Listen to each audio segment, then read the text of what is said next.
This is the series where I give you the best Rocket League Pro settings, and if this video helps you, give this video a thumbs up and comment down below what pro I should do next. So I'll be showing you Monkey Moon settings in this video, and starting straight off with gameplay. I don't have his gameplay settings, I've only got his camera, controls and keybinds. So these are my gameplay settings, so I'll just copy them down. If any is different, just change them. But going on to the camera settings now, and his FOV, he's got his FOV at 109, he's got his distance at 260, he's got his height at 110, he's got his angle at -3, his stiffness is at 0.6, his swivel speed is at 4, and his transition speed is at 1.1. And to explain some of these settings now quickly, the distance 260, some pros have it higher to see more of the field, but I guess it's more of a clip hitting setting.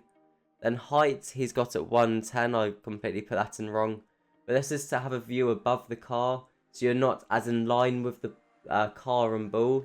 I personally use 100 instead of 110, so my car is more in line with the ball, but this is just personal preference. But he also compensates with that with a -3 angle to make his angle of the car more in line with the ball there, rather than -4 where you're looking over the car a bit more. I do really like this for ground plays and flicks. Stiffness, he's got 0.6. The higher up the stiffness is, the more the camera is just locked onto your car and it doesn't move around. So some players prefer it more locked on the car, the camera's not moving back all the time and you're boosting or moving around. I personally think 0.6 is a perfect middle ground for this. Then the rest of the settings, these don't matter as much, but don't have them really high up. And I've not got his demo transition time or inverted swivel, so I've kept these at default for this video. But I personally always use inverted swivel, as it's better for freestyle, air dribbling and flip resets. So now for his control settings, he uses power slide on square, he uses air roll on L2, he uses air roll right on R1, and he doesn't use arrow left, that's just my settings that I have there. Then he uses boost, jump and ball cam all on default, so triangle for ball cam, boost on B or circle, and jump on X or A. Then he uses brake and throttle or drive forwards and backwards on default as well. Then he uses a cross dead zone shape. So that's a cross dead zone shape if you're on Steam. I think this might be default, I'm not sure. Then he uses a dead zone of 0.07. This is perfect in my opinion. Then a dodge dead zone of 0.6. And that also I think is a really good setting. So steering on aerial sense, he has both of these on 3.9. This is quite high up, I would probably have this a bit lower if you're a new player. But 3.9, if you learn it, then it's perfect for you, I guess. I mean, he's obviously one of the best players at the moment, so there's no point arguing with his settings. And that is all of his settings in this video. If you found this helpful, give this video a thumbs up and comment down below what pro I should do next. And I'll be showing you the rest of my settings now, as this is all of Monkey Moon settings I could find. So now for the interface settings. I've shown you the camera and control settings, all of those are the pros players settings. But from interface onwards it's my settings, and it's ones that I think are the best settings, as I couldn't find any details or anything online to get these pro settings from interface onwards. But carry on with the video because there's a few important settings in these. So the first important setting I would change is the nameplate scale. It's originally at 100%, but I think it's pretty important for you to put it up to 120%. I actually got this off watching Rizzo's video, and he said that he puts it up to 120%, and I do feel like it actually makes a difference in comp. It makes you see your opponents easier. It's just all round better for comp in my opinion.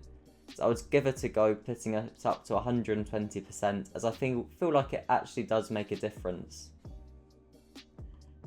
Nameplate modes, default, match notifications. I think it has all when you start the game. So if you're new to the game, I would put this up on time updates only. It does make the screen a lot less cluttered, and it's just a lot better in my opinion for just playing in general. It makes the experience a lot better. And I think this is turned on originally. If you're new to the game, make sure to turn that off. And team coloured boost meter. If you've seen people play on like TikTok or YouTube or stuff like that, some of the time their boost meter is a bit different colour. A lot of people ask me, why is it that colour, or how do you make it that colour? And I see a lot of comments on other people's videos saying, how is it that colour? And that's because this is normally turned off and you want to turn that on. I feel like that actually makes the game look a lot better in my opinion. So make sure to turn that on, as that actually does make the game look really cool. And everything else in here is just default. So now on video settings, everything's on performance. Having everything on performance does make it look a lot better in my opinion. You might see some of the pros have like high quality, performance, quality or whatever. But I feel like most of the time, if anyone's got those settings on, it's to make their game look better for you to watch it, if you know what I mean. So when they're playing by themselves, they might have everything on performance, but when they're recording their videos or they're live streaming, they have it on quality to make their game just look better for the audience. So I feel like just keep it on performance. If your computer's really good, maybe change a few settings to see what you can get away with. But I feel like it's more important for your game to run smoothly than look better. So make sure to keep it the basic settings, and after you've kind of got your PC working well, then make the settings a bit higher up. And obviously this is high quality, otherwise your game is just going to look rubbish. Now I'd have master volume up and I'd have gameplay volume up. I don't really see any point of having these ones on as well. But I'm just a player that just plays without audio. I mainly do freestyle, so I don't think it's necessary to have audio. But for comp, it's actually pretty important to have audio on, so make sure your master volume stays up.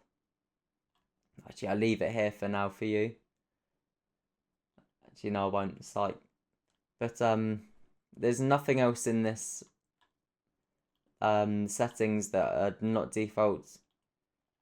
So now for chat, I would also change this to teammates only a lot of the time, as there's not actually any point speaking to the other team really, and it just makes everything get toxic. So just keep it on teammates only, and everything's just default here.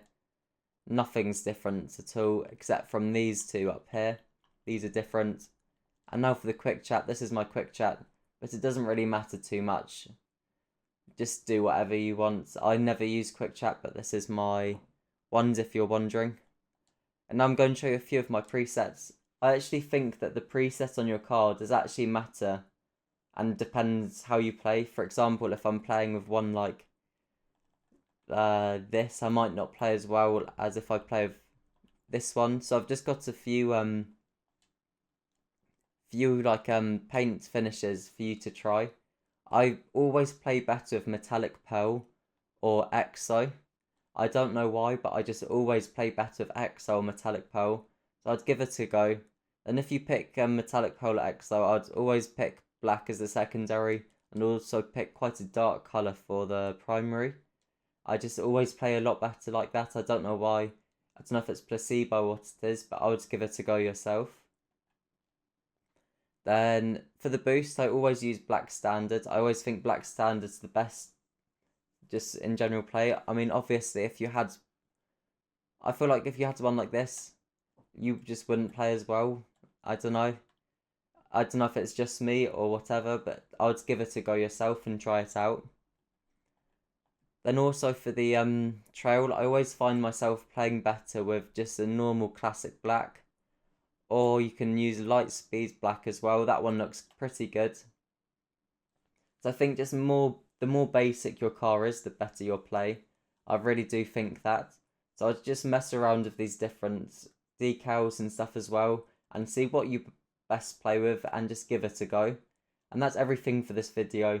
So make sure to sub, as I'm trying to hit 10k subs, and it's going to help me a lot if you sub, as every sub matters. Hit the like button, as I'm trying to hit 40 likes in this video. And also YouTube recommended you one of these videos, so make sure you go and watch those videos.